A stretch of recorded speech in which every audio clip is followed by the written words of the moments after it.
Somewhere along the line, after I am finally off the premises, you or your successors may want to take my name off the premises, too. You may want to call yourselves Twain, Rogers, Sawyer, and Finn Incorporated, or Ajax Advertising,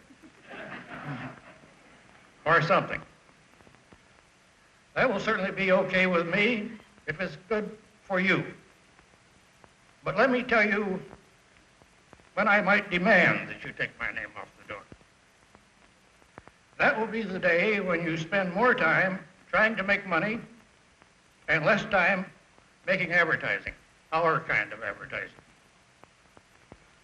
When you forget that the sheer fun of ad making and the lift you get out of it, the creative climate of the place, should be as important as money to the very special breed of writers and artists and business professionals who compose this company of ours and make it tick. When you lose that restless feeling that nothing you do is ever quite good enough. When you lose your itch to do the job well for its own sake, regardless of the client or the money or the effort it takes. When you lose your passion for thoroughness, your hatred of loose ends. When you stop reaching for the manner, the overtone, the marriage of words and pictures that produces the fresh, the memorable, and the believable effect. When you stop rededicating yourselves every day to the idea that better advertising is what the Leo Burnett Company is all about. When you are no longer what Thoreau called a corporation with a conscience, which means to me a corporation of conscientious men and women. When you begin to compromise your integrity, which has always been the heart's blood, the very guts of this agency. When you stoop to convenient expediency and rationalize yourselves into acts of opportunism for the sake of a fast buck. When you show the slightest sign of crudeness, inappropriateness, or smart aleckness, and lose that subtle sense of the fitness of things.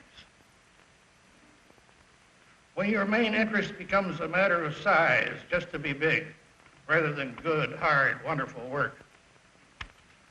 When your outlook narrows down to the number of windows from 0 to 5 in the walls of your office.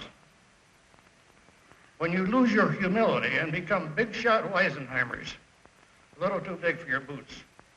When the apples come down to being just apples for eating or for polishing, no longer part of our tone, our personality. When you disapprove of something and start tearing the hell out of the man who did it, rather than the work itself. When you stop building on strong and vital ideas and start a routine production line.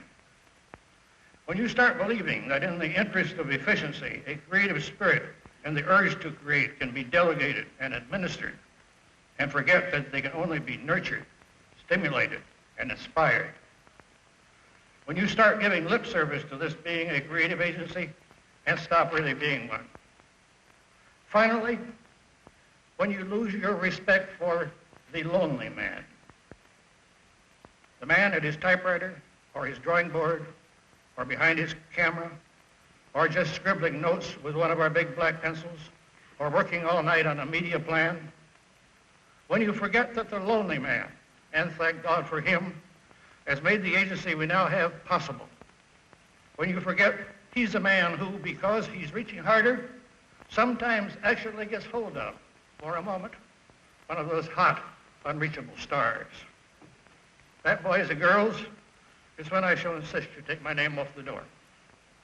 And by golly, it will be taken off the door. Even if I have to materialize long enough some night to rub it out myself on every one of your floors. And before I dematerialize again, I will paint out that star-reaching symbol, too, and burn all the stationery.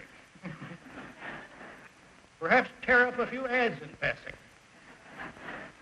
and throw every goddamn apple down the elevator shaft.